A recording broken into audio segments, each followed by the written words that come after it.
Par Ashtatar Shatashmat Shila Bhakti Vedanta Narayan Goswami Maharaj Shila Gurudev Ki Jai Nitil Pavishtam Vishnu Par Ashtatar Shatashmat Shila Bhakti Vedanta Vaman Goswami Maharaj Ki Jai Nitil Pavishtam Vishnu Par Ashtatar Shatashmat Shila Bhakti Vedanta Swami Maharaj Shila It's 7 Prabhupada o'clock. Ki Jai Nitil Pavishtam Vishnu Par Ashtatar Shatashmat Shila Bhakti Pragyan Keshav Goswami Maharaj Ki Jai Nitil Pavishtam Vishnu Par Ashtatar Shatashmat Shila Bhakti Siddhanta Saraswati Goswami Prabhupada Ki Jai Nitil Pavishtam Mahabhagavat Shila Goksharas Babaji Maharaj Ki Jai Nitil Pavishta Shila Satchidananda Bhakti Vinod Thakur Ki Jai Nitil Pavishta Vaishnav Sarvabhauma Shila Jagannath Das Babaji Maharaj Ki Jai Shri Rupano Gauriya Guru Varga Ki Jai Shri Rupa Sanatan Bhatta Raghunath Shri Jeev Gopal Padadash Raghunath Shar Gosai Prabhu Ki Jai Shri Sarup Damodar Rai Ramanandari Shri Gopal Shad Vrinda Ki Jai Namachay Shri Hari Ras Thakur Ki Jai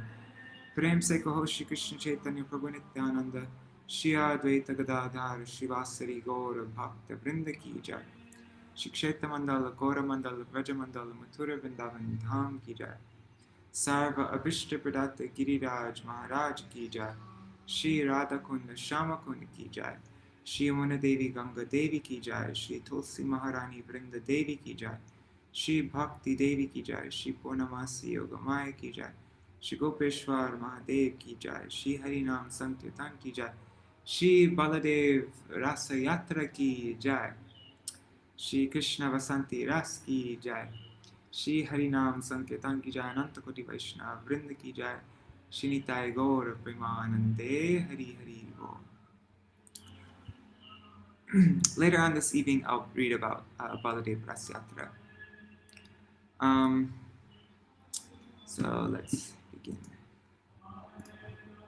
Om Jnanatirmirandasya Jnananjana Shalakaya Chakshurun Militam Yena Tasmai Shri Guruve Namaha Namo Vishnu Padaya Radhikaya Priyatmane Shri Śrīmad-Bhāgavatam Vedanta Narayaniti Namane Namo Vishnu Padaya Krishna Prishtaya Bhutale Śrīmate Bhakti Vedanta Swaminiti Namane Vanchakalpatarubhyascha Kripa Sindhubhya eva cha Patitanam Pavanebhyo Vaishnavebhyo Namo Namaha Namo Mahavadanyaya Krishna Prema Pradayate Krishnaya Krishna Chaitanya Namne Gora Tvishe Namaha Guruve Gora Chandraya Radhikaya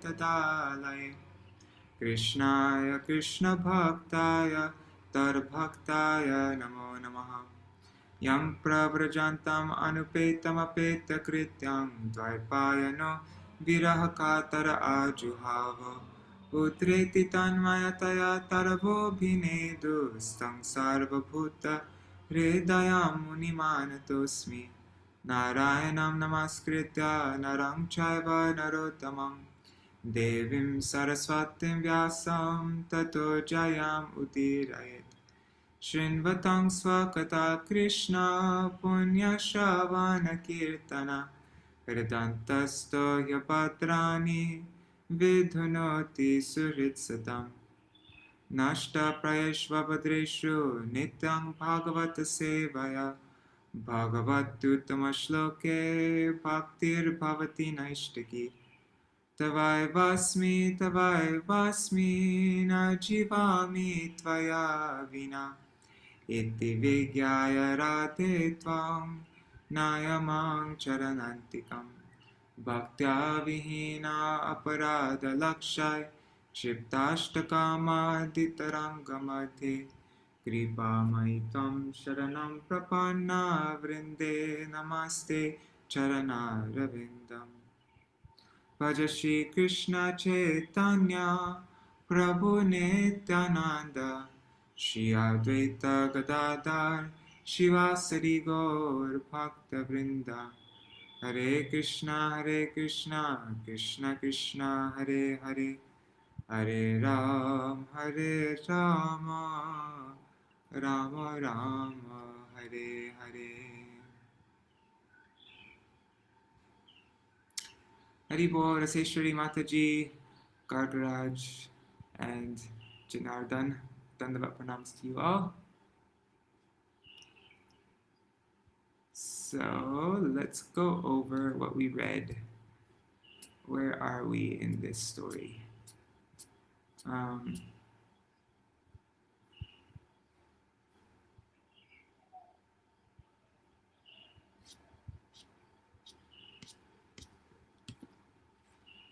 Okay. So after Dhruva Maharaja's father Uttanapad, he gave up family life.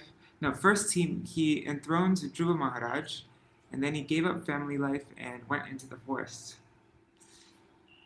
And so now Dhruva Maharaj is the king, the emperor, and in chapter 10, we read about Dhruva's marriages and his descendants. Dhruva married Brahmi and Ila, and from Brahmi came two sons, Kalpa and Vatsar, and from Ila, his wife Ila, came beautiful daughter and son, and the son's name is Utkal, who Orissa is named after Utkal, actually. Used to be called Utkal Desh. Then Uttam was killed by a yaksha, and Dhruva went to Alakapuri to avenge his brother's death. And then Dhruva and the yakshas released arrows at each other. He started killing them with 3 arrows at a time. The rakshas, they shot 6 arrows at a time, and 130,000 yakshas began showering him with all different kinds of weapons. And then it's a really awesome explanation of how Dhruva overcame all these. And then the yakshas, they flee from the battlefield. And then, observing no yakshas on the battlefield, Dhruva desired to see Alakapuri, but being doubtful of the deceptive yakshas, he did not enter the city. Then, all of a sudden, there's a big dust storm and rain. It rained blood, mucus, pus, stool, urine. Even human trunks began to fall. And then there's a mystic mountain in the sky. And from that mystic mountain, hailstones fell from all directions, along with maces, swords, clubs, showers of stones. And then there's deadly snakes, mad elephants, tigers, and lions. They all approached to devour him. And then a fierce ocean with roaring waves approached him as if it were the time of dissolution. The cruel-natured yakshas created many such visions by their demoniac powers to terrify the cowardly. And where is it? Indira Mataji sent a picture of this. Such an awesome picture. Let's see. Here. See? There's Dhruva Maharaj. And see, there's the animals, the ocean, the mighty ocean, snakes, all these different things. The storm, the arrows and the maces, tridents, all these things, all at once. These are all from the illusions of the yakshas.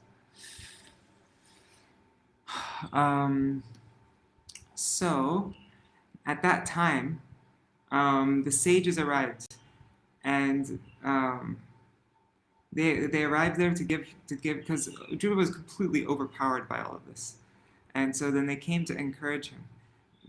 The prayer by the sages. They say, "May the Supreme Lord Shangadhandva, who relieves the distress of devotees, kill your enemies. Simply by chanting or hearing his holy name, one can easily be protected from insurmountable death." So they told him to chant the holy name. And so then,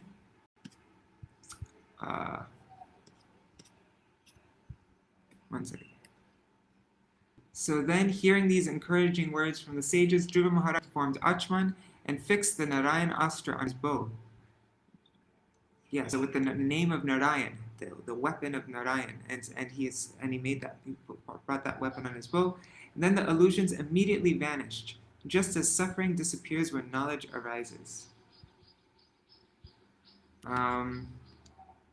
Anyways, and so then Dhruva starts going and cutting off all their limbs and starts killing all these yakshas. And Swayambhuva Manu, he comes there, seeing the many innocent yakshas being killed. Swayambhuva Manu approached his grandson Dhruva Maharaj along with many sages and spoke out of compassion. And we read yesterday all of Swayambhuva Manu's reasons for not killing the yakshas. He says, enough.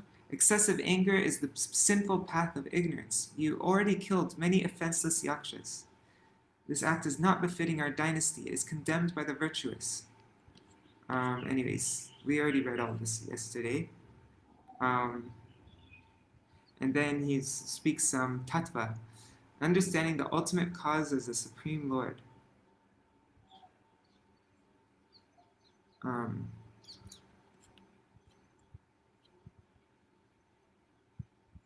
As time, the Lord is indestructible, beginningless, and inexhaustible, yet he causes birth and death for the living entities.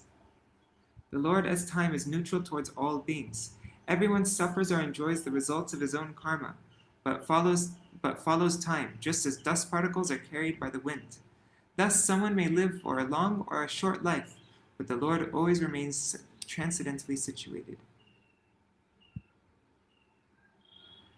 Opinions of different philosophers about the cause of dualities.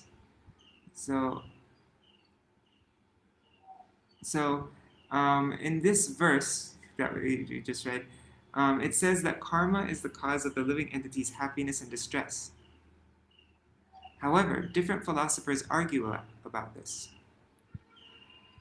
The Mimamsakas, they say that karma is the cause of our suffering and distress, our distress and happiness. And the Lokayatas, they say that it's our nature which is the cause. The Vyavaharikas, the followers of the Puranas, say that it is time. And astrologers say that it is fate, Daivam, and Vatsyayan, I think those are the sexologists, they say that it is lust, it is calm. But none of the above philosophers establish the truth, for they are ignorant of the Lord, who is the root cause of everything. Because no philosopher can understand the Lord's plan. The Lord is unmanifested, he is avyakta, he is transcendental, aprameya, and the master of various energies. So note, the philosophers mentioned in verse 22 consider that the various energies of the Lord, Kam, Swabhav, Kal, Daiva, and Kam, that's fruit of activities, nature, time, fate, and lust, cause the different destinations, happiness, and distress of the living entities. However, these philosophers do not understand that the Lord is the master of all these energies, as established in verse 23. The Lord is unmanifested, transcendental, and the master of various energies. These followers of Kuvera are not... Swayambhuva Manu is continuing. These followers of Kuvera are not the killers of your brothers, for the Supreme Lord is the cause of birth and death. However, the Lord is not to be blamed. The Lord is the creator, maintainer, and destroyer of the universe, but he is never affected by false ego, nor by the material modes in such activities. How does the Lord remain aloof from ego and from the three modes of material nature, the gunas?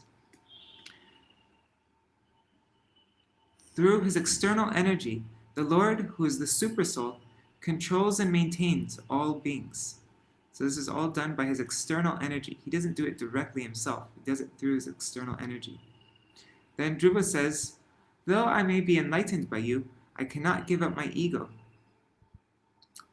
And so now he's going to give Swayambhuva Manu gives instructions on surrender unto the Lord.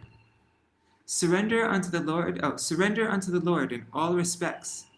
He is both life for the devotees and death for the demons. So for the devotees he is Amritam, and for the demons he is Mrityum. Amrita and Mrita. Everyone is under his control, like a bull is controlled by a rope through its nose.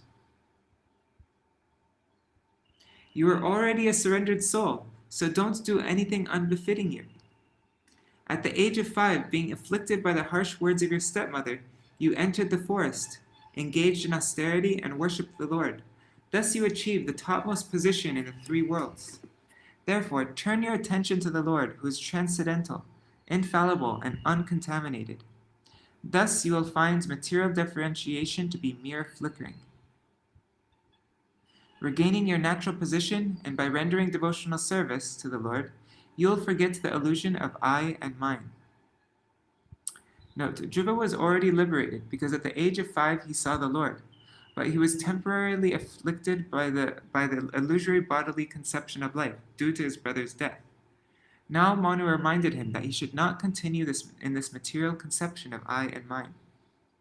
Give up your anger by my instructions, for anger is the foremost enemy on the path of self-realization.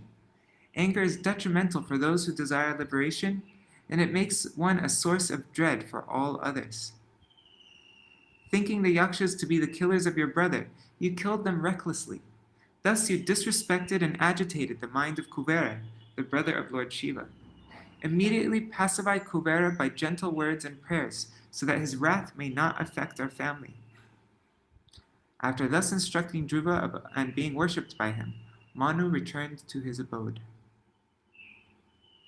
Alright, so now we're all caught up. Let's read chapter 12. Oh shoot, did I not open it up? I didn't open it up, okay. New window. Where is it? Here. Śrīmad-Bhāgavatam,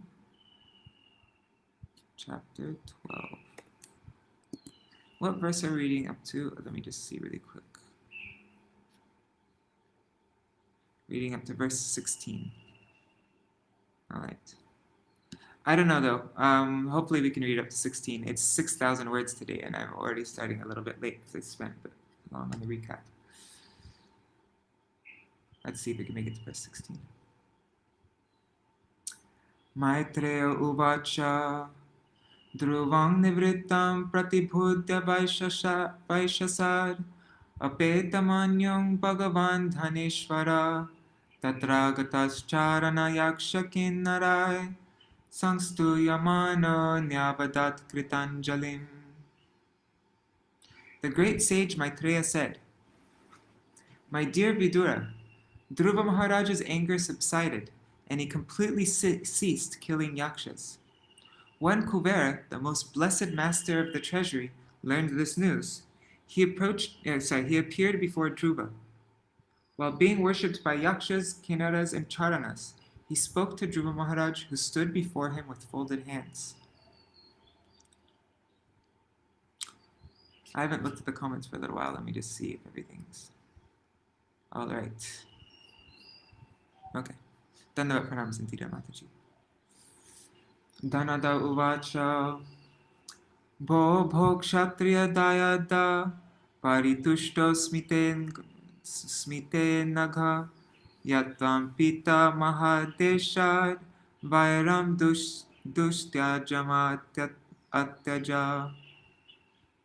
The master of the treasury, Kuvera, said, O sinless son of a kshatriya, I am very glad to know that under the instruction of your grandfather you have given up your enmity, although it is very difficult to avoid.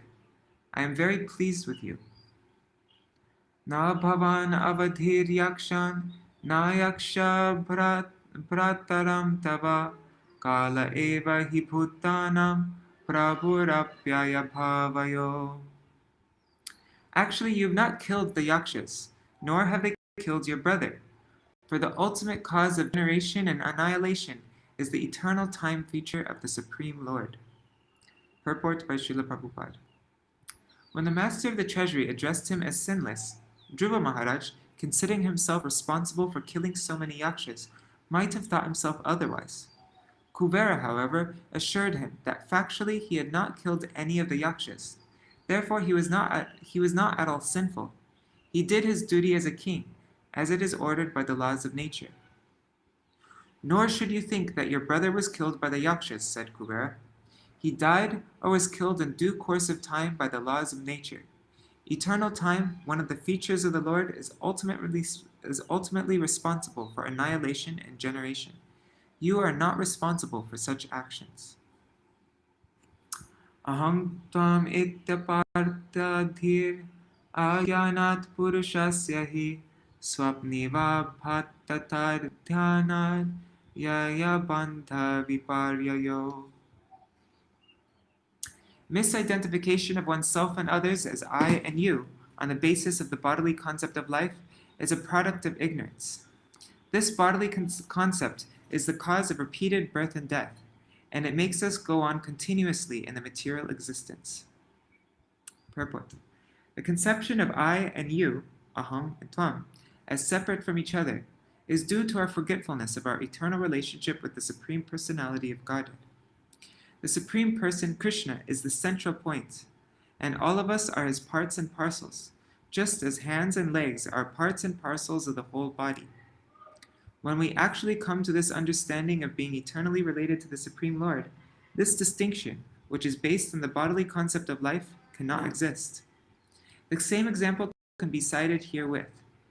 The hand is the hand, and the leg is the leg, but when both of them engage in the service of the whole body, there is no such distinction as hands and legs, for all of them belong to the whole body, and all the parts working together constitute the whole body. Similarly, when the living entity is consciousness, there is no such distinction as I and you, because everyone is engaged in the service of the Lord. Since the Lord is absolute, the devotees are also absolute. Even though the hand is working one way and the leg is working in another way, since the purpose is the Supreme Personality of Godhead, they are all one. This is not to be confused with the statement by the Mayavadi philosopher that everything is one. Real knowledge is that the hand is a hand, the leg is leg, body is body, and yet all together they are one. As soon as the living entity thinks that he is independent, his conditional material existence begins. The conception of independent existence is therefore like a dream. One has to be in Krishna consciousness, his original position. Then he can be freed from material bondage. Targacha Dhruva bhadrang te bhagavantam adokshajam sarvabhutatma bhavena sarvabhutatma vigraham. My dear Dhruva, come forward. May the Lord always grace you with good fortune. The Supreme Personality of Godhead, who is beyond our sensory perception, is the supersoul of all living entities. And thus all entities are one, without distinction. Begin, therefore, to render service unto the transcendental form of the Lord, who is the ultimate shelter of all living entities. Purport. Here the word Vigraham, having a specific form, is very significant, for it indicates that the Supreme Absolute Truth is ultimately the Supreme Personality of Godhead. That is explained in Brahma Samhita, Satchidananda Vigraha. He has form, but his form is different from any kind of material form. The living entities are the marginal energy of the Supreme Form. As such, they are not different from the Supreme Form, but at the same time, they are not equal to the Supreme Form. Dhruva Maharaj is advised herewith to render service unto the Supreme Form.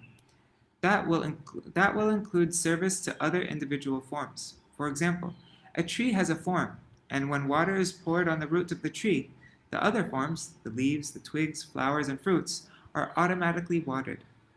The Mayavad conception that because the Absolute Truth is everything, he must be formless, is rejected here. Rather, it is confirmed that the Absolute Truth has form, and yet he is all-pervading. Nothing is independent from him.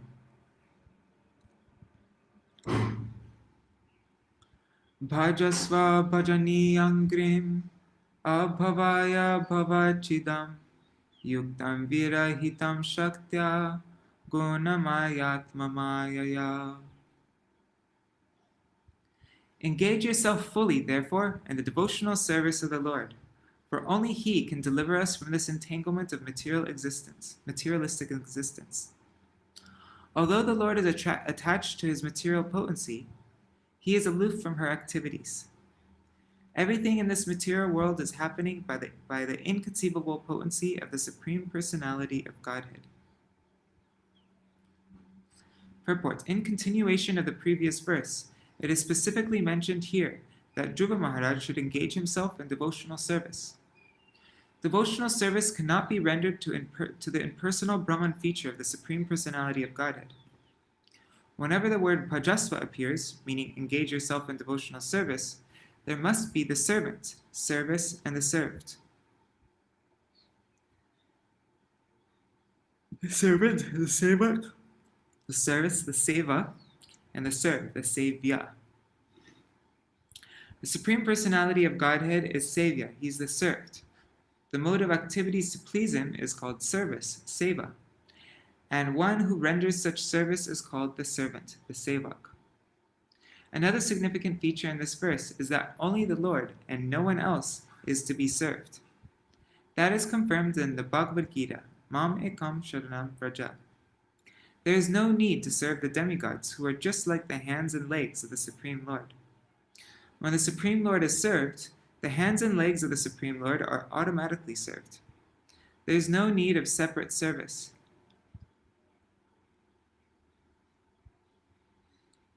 As stated in Bhagavad Gita 12:7, Tesham aham samudharta mrityu sangsara sagarat.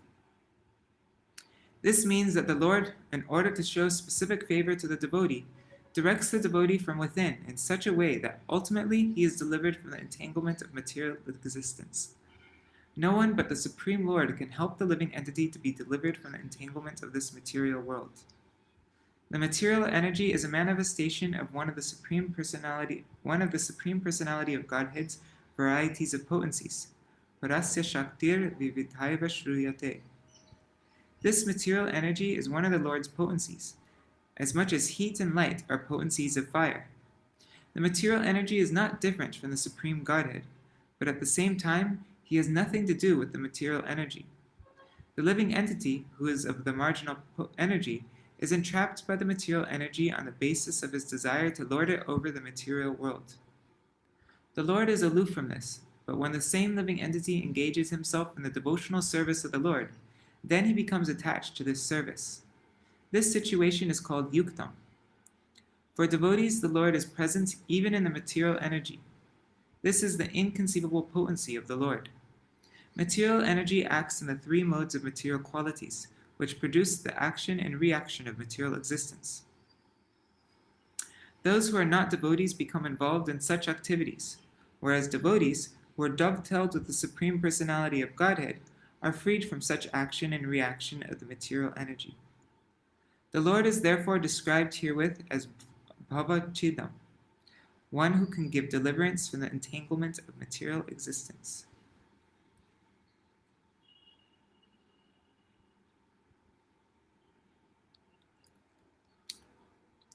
Prinehi kamam nripayan manogatam matastama otana pade vishankita varam vararho hum bhuja nabapadayor anantaram tvam vayam anga shushruma.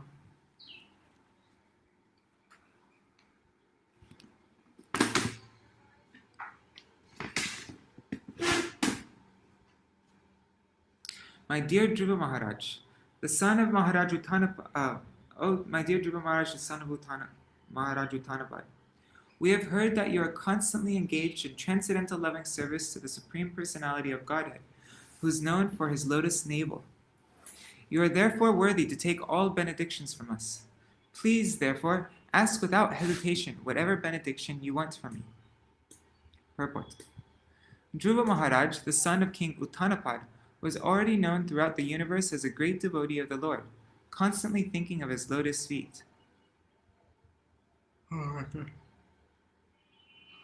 Such a pure, uncontaminated devotee of the Lord is worthy to have all benedictions that can be offered by the demigods. He does not have to worship the demigods separately for such benedictions. Kuvera is the treasurer of the demigods, and he is personally offering whatever benediction Dhruva Maharaj would like to have from him. Sri Bilvamangal Thakur stated, therefore, that persons who engage in the devotional service of the Lord all for those persons, all material benedictions wait like maidservants. Mukti Devi is just waiting at the door of the devotees to offer liberation, or more than that, at any time. To be a devotee is therefore an exalted position. Simply by rendering transcendental loving service unto the Supreme Personality of Godhead, one can have all the benedictions of the world without separate endeavor. Lord Kuvera said to Dhruva Maharaj that he had heard that Dhruva was always in samadhi, or thinking of the lotus feet of the Lord. In other words, he knew that for Dhruva Maharaj, there was nothing desirable within the three material worlds. He knew that Dhruva would ask for nothing but to remember the lotus feet of the Supreme Lord constantly. Maitre uvacha sarajarajena varaya chodito Dhruvo Śrīmad-Bhāgavatam mahamati haro sabhavre chalitam smritim yaya taratanena turatyayam tama. Oh, Krishna. Sorry. The great sage Maitreya continued, "My dear Vidura, when thus asked to accept a benediction from Kuvera, the Yaksharaj, the king of the Yakshas, Dhruva, when asked to accept a benediction from the king of Yakshas, Kuvera, Dhruva Maharaj, that most elevated pure devotee, who is an intelligent and thoughtful king, begged that he might have unflinching faith in and remembrance of the Supreme Personality of Godhead. For thus a person can cross over the ocean of nescience, and very easily, although it is very difficult for others, to cross."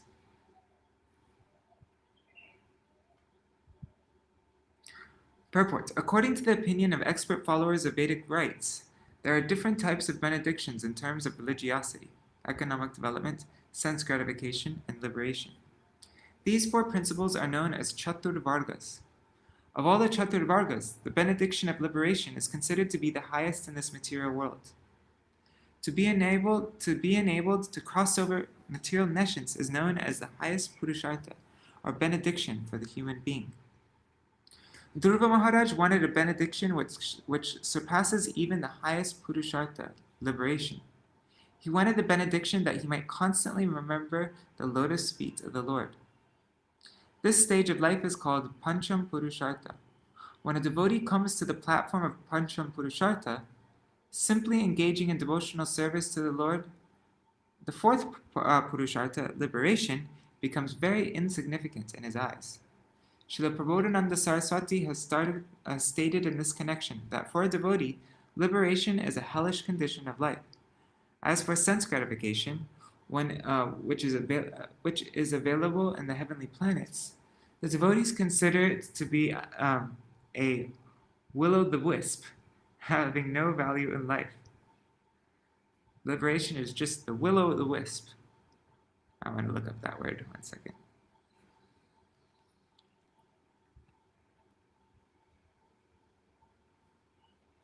Will-o'-the-wisp, meaning it's a phosphorescent light seen hovering or floating at night on marshy ground, thought to result from the combustion of natural gases. Okay. And also, a person or thing that is difficult or impossible to reach or catch. Okay, that's cool. It's like a touch. So the devotees consider it to be a will-o'-the-wisp, having no value of life. Yogis endeavor to control the senses, but for a devotee controlling the senses is no difficulty at all. Controlling the senses is a piece of cake. The senses are compared to serpents, but for a devotee, the serpent's poisoned teeth are broken. Thus, Srila Prabodhananda Saraswati has analyzed all kinds of benedictions available in this world, and he has clearly declared that for a pure devotee, they are of no significance. Dhruva Maharaj was also a Mahabhagavat, or first-class pure devotee, and his intelligence was very great, Mahamati. Unless one is very intelligent, one cannot take to devotional service or Krishna consciousness. Naturally, anyone who is a first-class devotee must be a first-class intelligent person, and therefore not interested in any kind of benediction within this material world. Dhruva Maharaj was offered a benediction by the king of the kings, Kuvera, the treasurer of the demigods, whose only business is to supply immense riches to persons within this materialistic world, is described as the king of kings because unless one is blessed by Kuvera, one cannot become a king. The king of kings personally offered Dhruva Maharaj any amount of riches, but he declines to accept them. He is described, therefore, as Mahamati, very thoughtful or very highly intellectual. Okay, now I'm starting to fall asleep, so I'm going to stand up.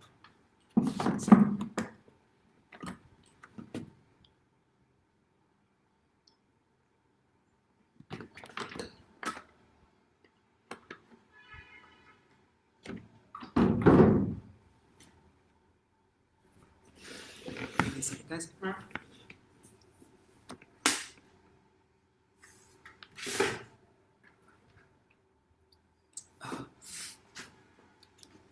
Krishna. Sorry. Sorry. I went to sleep really late last night, and I got up early. Okay. Tasya pratena manasa tang datva daividastata Pashyatantar tadetsopi swapuram pratyapadyata. The son of Iravida, Lord Kuvera, was very pleased, and happily he gave Dhruva Maharaj the benediction he wanted. Thereafter he disappeared from Dhruva's presence, and Dhruva Maharaj returned to his capital city. Purport. Kuvera, who is known as the son of Iravida, was very pleased with Dhruva Maharaj because he did not ask him for anything materially enjoyable. Kuvera is one of the demigods, so one may put forward the argument, why did Dhruva Maharaj take a benediction from a demigod? The answer is that for a Vaishnava, there is no objection to taking a benediction from a demigod if it is favorable for advancing Krishna consciousness. The gopis, for example, worshipped Katyayani, a demigoddess, but the only benediction they wanted from the goddess was to have Krishna as their husband. A Vaishnava is not interested in asking any benediction from the demigods, nor is he interested in asking benedictions from the Supreme Personality of Godhead. It is said in the Bhāgavatam that liberation can be offered by the Supreme Person, but even if a pure devotee is offered liberation by the Supreme Lord, he refuses to accept it. Dhruva Maharaj did not ask Kuvera for transference to the spiritual world, which is called liberation. He simply asked that wherever he would remain, whether in the spiritual or material world, he would always remember the Supreme Personality of Godhead. A Vaishnava is always respectful to everyone, so when Kuvera offered him a benediction, he did not refuse it, but he wanted something which would be favorable to his advancement in Krishna consciousness.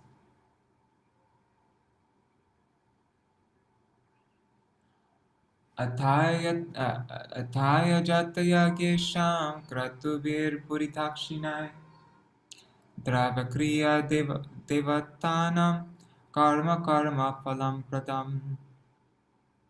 As long as he remained at home, Dhruva Maharaj performed many ceremonial sacrifices in order to please the enjoyer of all sacrifices, the Supreme Personality of Godhead. Prescribed ceremonial sacrifices are especially meant to please Lord Vishnu, who is the objective of all such sacrifices, and who awards the resultant benedictions. Purport. In Bhagavad Gita 3.9 it is said, Yagyartat karmanon yatra lokoyam karma bandhana. One should act or work only in order to please the Supreme Lord. Otherwise one becomes entangled in the resultant reactions. According to the 4 divisions of Varna and Ashram, Kshatriyas and Vaishyas are especially advised to perform great ceremonial sacrifices and to distribute their accumulated money very liberally. Dhruva Maharaj, as a king and ideal Kshatriya, performed many such sacrifices, giving very liberally in charity. Kshatriyas and Vaishyas are supposed to earn their money and accumulate great riches. Sometimes they do it by acting sinfully. Kshatriyas are meant to rule over a country. Dhruva Maharaj, for example, in the course of ruling, had to fight and kill many yakshas. Such action is necessary for Kshatriyas. A Kshatriya should not be a coward, and he should not be non-violent. To rule over the country, he has to act violently. Kshatriyas and Vaishyas are therefore especially advised to give in charity at least 50% of their accumulated wealth. In Bhagavad Gita it is recommended that, even though one enters the renounced order of life, he still cannot give up the performance of yajna, dan, and tapasya. They are never to be given up. Tapasya is meant for the renounced order of life. Those who are retired from worldly activities should perform tapasya, penances, and austerities. Those who are in the material world, the Kshatriyas and Vaishyas, must give in charity. Brahmacharis, in the beginning of their lives, should perform different kinds of yajnas. Dhruva Maharaj, as an ideal king, practically emptied his treasury by giving charity. A king is not meant to simply realize taxes from the citizens and accumulate wealth to spend in sense gratification. World monarchy has failed ever since kings began to satisfy their personal senses with the taxes accumulated from the citizens. Of course, whether the system is a monarchy or democracy, the same corruption is still going on. At the present moment, there are different parties in the democratic government, but everyone is busy trying to keep his post or trying to keep his political party in power. The politicians have very little time to think of the welfare of the citizens, whom they oppress with heavy taxes in the form of income tax, sales tax, and many other taxes. People sometimes have 80 to 90% of their income taken away, and these taxes are lavishly spent for the higher salaries drawn by the officers and rulers. Oh my God, this is so true. This is American politics right here. Formerly, the taxes accumulated from the citizens were spent for performing great sacrifices as enjoined in the Vedic literature. At the present moment, however, almost all forms of sacrifice are not at all possible. Therefore, it is recommended in the Shastras that people should perform Sankirtan Yajna. Any householder, regardless of his position, can perform this Sankirtan Yajna without expenditure. All the family members can sit down together and simply clap their hands and chant the Hare Krishna Maha Mantra. Somehow or other, everyone can manage to perform such a yajna and distribute prasad to the people in general. That is quite sufficient for this age of Kali. The Krishna consciousness movement is based on this principle. Chant the Hare Krishna mantra at every moment, as much as possible, both inside and outside of the temples. And as far as possible, distribute prasad. This process can be accelerated with the cooperation of state administrators and those who are producing the country's wealth. Simply by liberal distribution of prasad and sankirtan, the whole world can become peaceful and prosperous.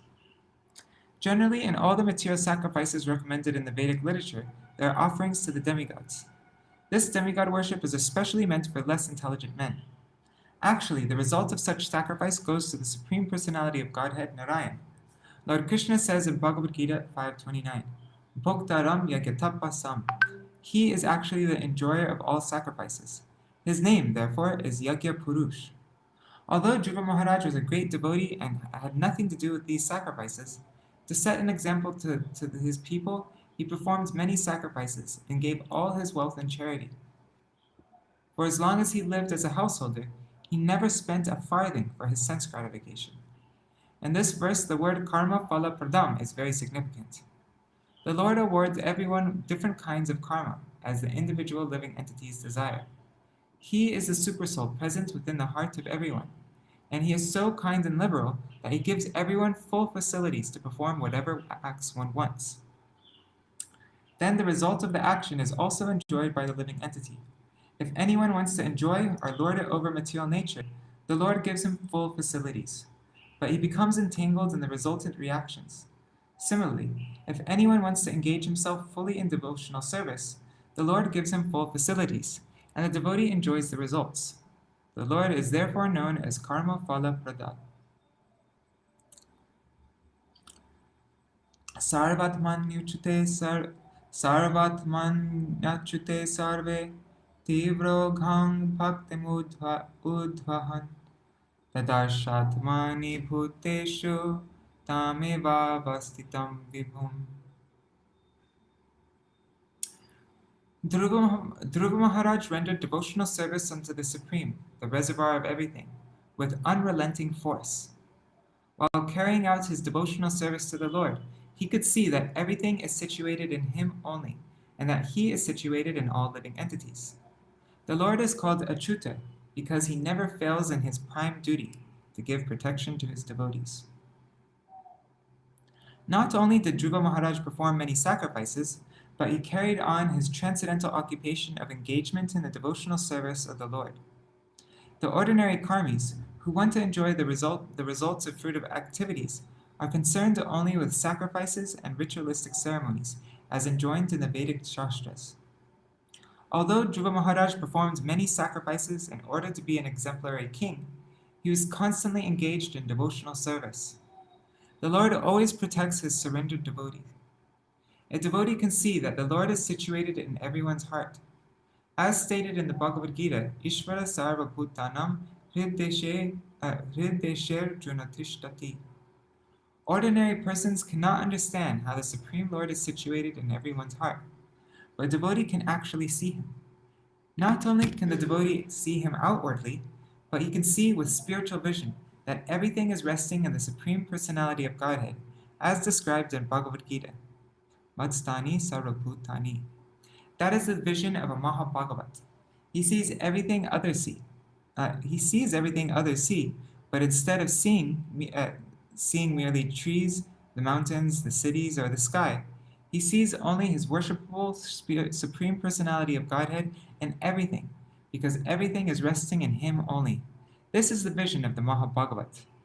In summary, a Mahabhagavat, a highly elevated pure devotee, sees the Lord everywhere, as well as within the heart of everyone. This is possible for devotees who have developed elevated devotional service to the Lord.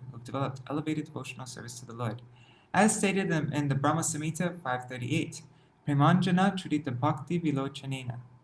Only those who have smeared their eyes with the ointment of love of Godhead can see everywhere the Supreme Lord face to face. It is not possible by imagination or so-called meditation. One second, my room is really hot because I have my doors closed. I'm just going to open them up.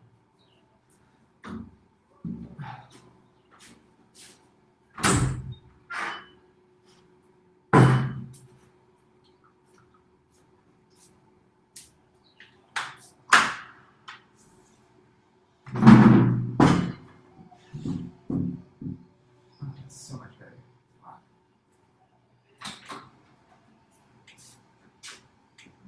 Okay. Tamevam Shila Sampanam Brahmanyam Dinavatsalam Goptaram Dharmasetunam Menire Pitaram Praja. 1 second.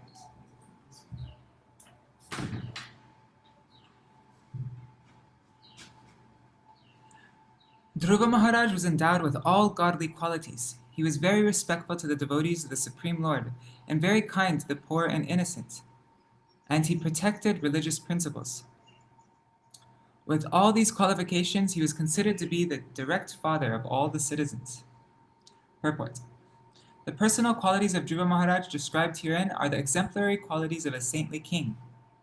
Not only a king, but also the leaders of a modern democratic or impersonal government must be qualified with all these godly characteristics. Then the citizens of the state can be happy. It is clearly stated here that the citizens thought of Dhruva Maharaj as their father. As a child, depending on the able father, is completely satisfied, so the citizens of the state, being protected by the state or the king, should remain satisfied in every respect.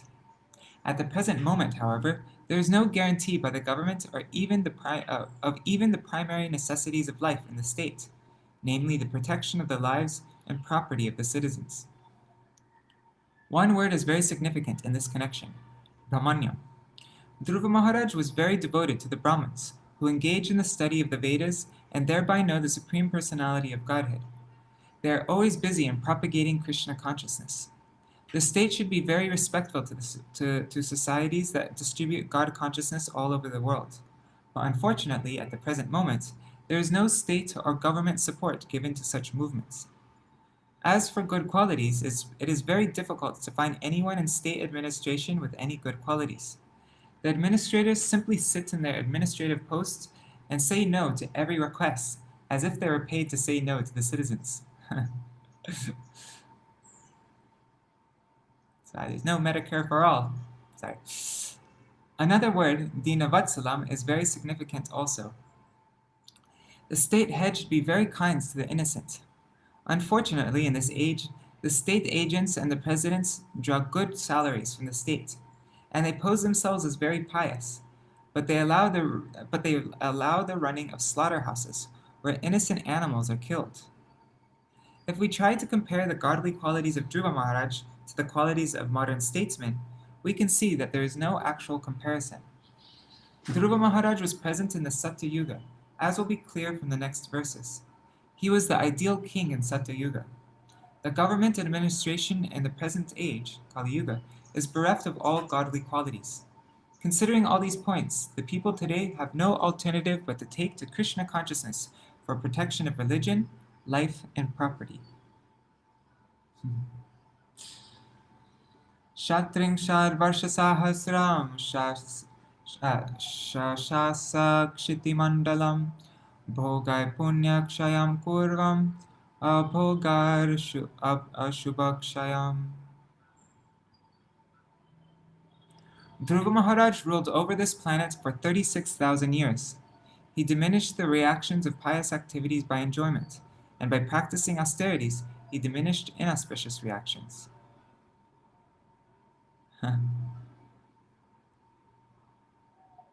Purport. That Dhruva Maharaj ruled over the planet for 36,000 years means that he was present in the Satya Yuga, because in the Satya Yuga, people used to live for 100,000 years. In the next Yuga, Treta, people used to live for 10,000 years, and in the next Yuga, Dwapar, for 1,000 years. In the present age, the Kali Yuga, the maximum duration of life is 100 years. With the change of the Yugas, the duration of life and memory, the quality of kindness and all other good qualities diminish. There are two kinds of activities, namely pious and impious. By executing pious activities, one can gain facilities for higher material enjoyment. But due to impious activities, one has to undergo severe distress. A devotee, however, is not interested in enjoyment or affected by distress. When he is prosperous, he knows, I am diminishing the results of my pious activities. And when he is in distress, he knows, I am diminishing the reactions of my impious activities. A devotee is not concerned with enjoyment or distress. He simply desires to execute devotional service. It is said in the Śrīmad-Bhāgavatam that devotional service should be apratihata, unchecked by the material conditions of happiness or distress. Unchecked by the material conditions of happiness. Sorry. The devotee undergoes processes of austerity, such as observing Ekadashi and other fasting days, and refraining from illicit sex life, intoxication, gambling, and meat eating. Thus he becomes purified from the reactions of his past impious life, and because he engages in devotional service, which is the most pious activity, he enjoys life without separate endeavor. Evam bahusarvam kalam mahatma vichalendriya trivargapaikam mitva putraya danripasanam. The self-controlled great soul Dhruva Maharaj thus passed many, many years favorably executing three kinds of worldly activities, namely religiosity, economic development, and satisfaction of all material desires.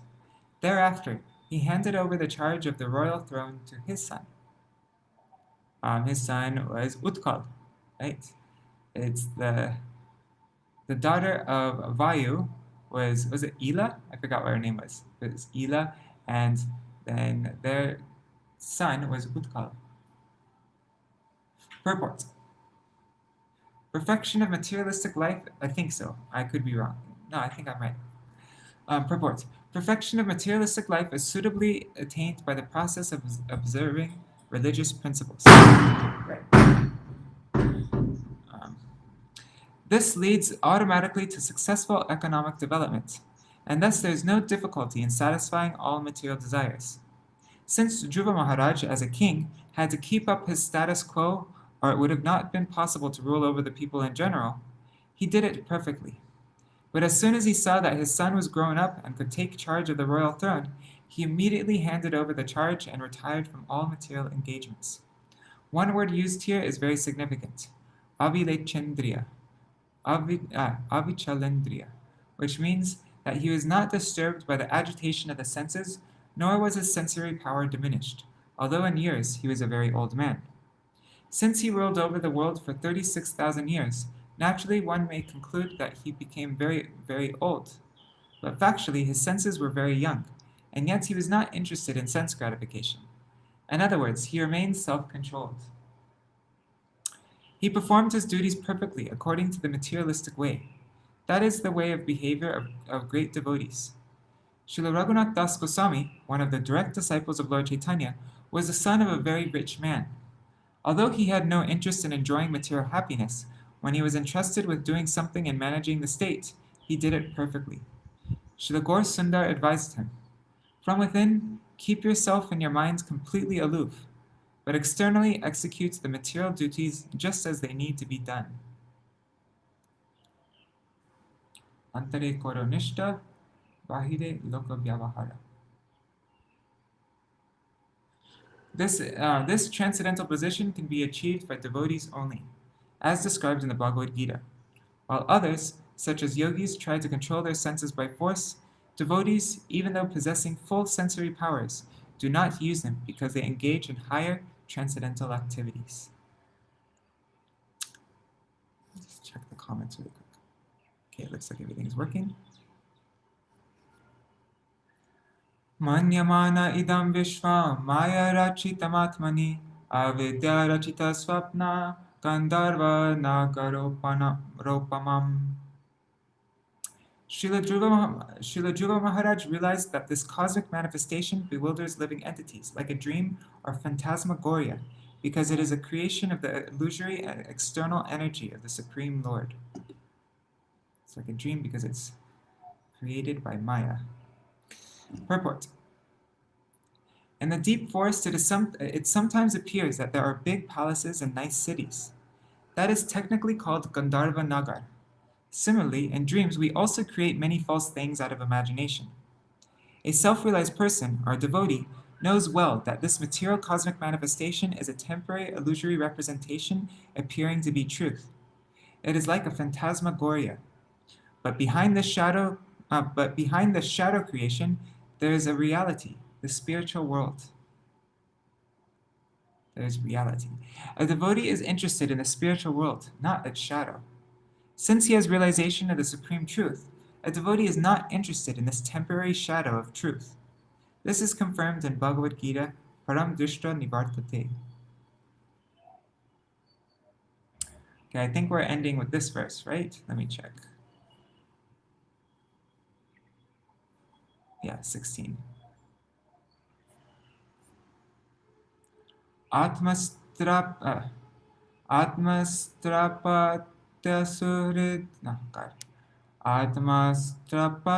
surido balamrida kosham antapuram parivihara bhuvascharamya pumandalam jaladime kalamakalaya kalopasrishtamiti saprayayo vishalam.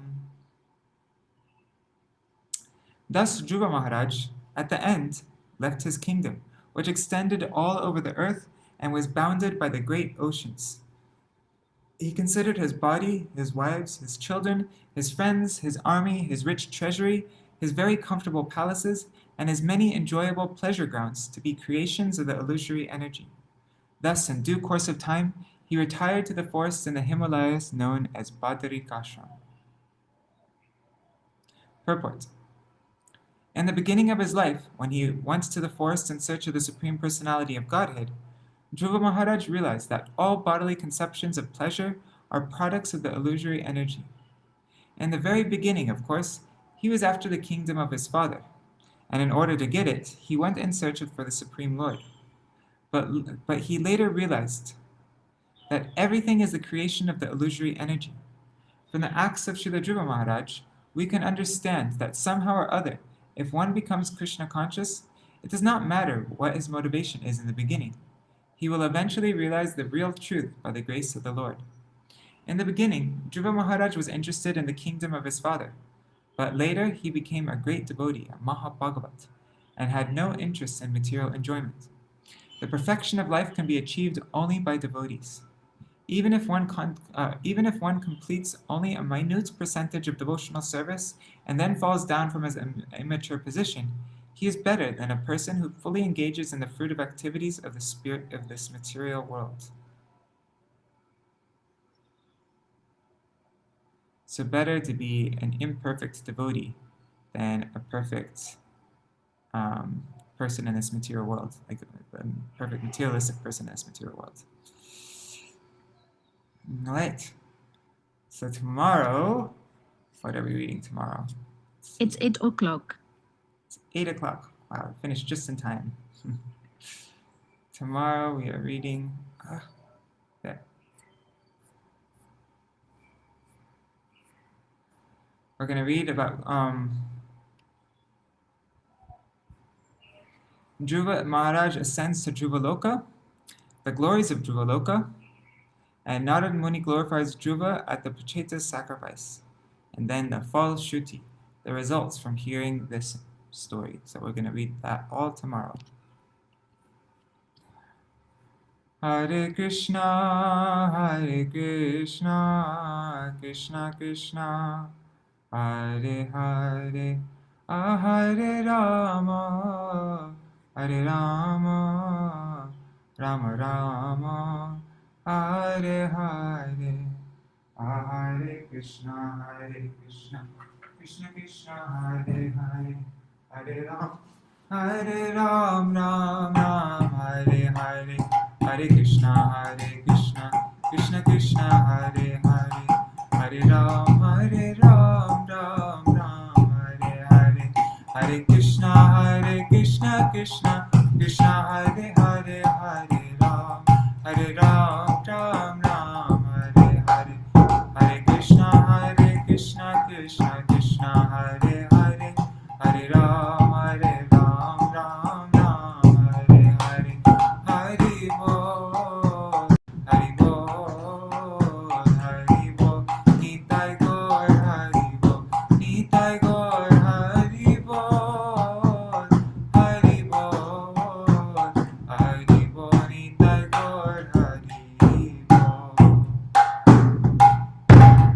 Jai Shri Guru Granthadhari Giridhari Shri Radha Vinod Vihari Ju Ki Jai, Shri Govinda Gopinath Maran Mohan Ju Ki Jai, Nitil Pravishta Vishnupar Ashtata Vishata Shwar Shri Bhakti Garanta Narayan Gosai Maharaj Shri Gurudev Ki Jai, Nitil Pravishta Vishnupar Ashtata Vishata Shwar Shri Bhakti Garanta Vaman Gosai Maharaj Ki Jai, Nitil Pravishta Vishnupar Ashtata Vishata Shwar Shri Bhakti Garanta Sai Maharaj Shri Prabhupada Ki Jai, Nitil Pravishta Vishnupar Ashtata Vishata Shwar Shri Bhakti Vigyan Keshav Gosai Maharaj Ki Jai, Nitil Pravishta Vishnupar Ashtata Vishata Shwar Shri Bhakti Siddhanta Saraswati Gosai Prabhupada Ki Jai, Nitil Pravishta Mahabhagavat Shri Goksharas Babaji Maharaj Ki Jai, Nitil Pravishta Shri Satchidananda Bhakti Vinod Thakur Ki Jai, Nitil Pravishta Vaishnav Sarvabhauma Shri Jagannath Das Babaji Maharaj Ki Jai, Shri Rupano Gauriya Guru Varga Ki Jai, Shri Rupa Sanatan Bhatta Raghunath, Shri Jeev Gopal Bhatta Dashranath Shara Gosai Prabhu Ki Jai,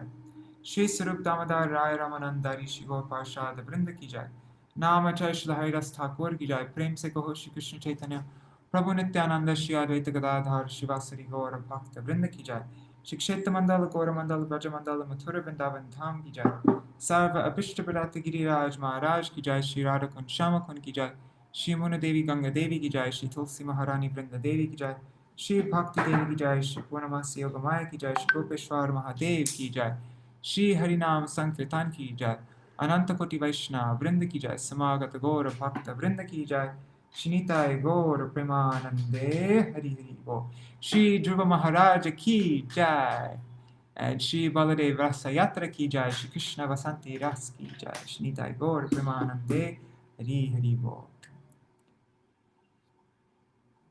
Vrindaye Tulsi Devaya Priyaya Keshavashaja Krishna Bhakti Padadevi Satyavatai Namo Namaha Vancha Kalpatarubhyascha Kripa Sindhu Pyaivacha Patitanam Pavanebhyo Vaishnavebhyo Namo Namaha. Dandavat Pranams. See you all this evening if you're going to come for the Keshav Vrat Kirtans, and we'll read something about Baladev Ras Yatra, or tomorrow morning for next part of Śrīmad-Bhāgavatam. Hari Bol. Dandavat Pranams, Indira Mataji, and Ganga Didi, Rekha Bhattacharya, Anurag, Raseshwari Mataji, Gargaraj, Janardan Prabhu, and who else is there? That's all I can see right now. But yeah, Dandavat Pranams. Thank you for joining.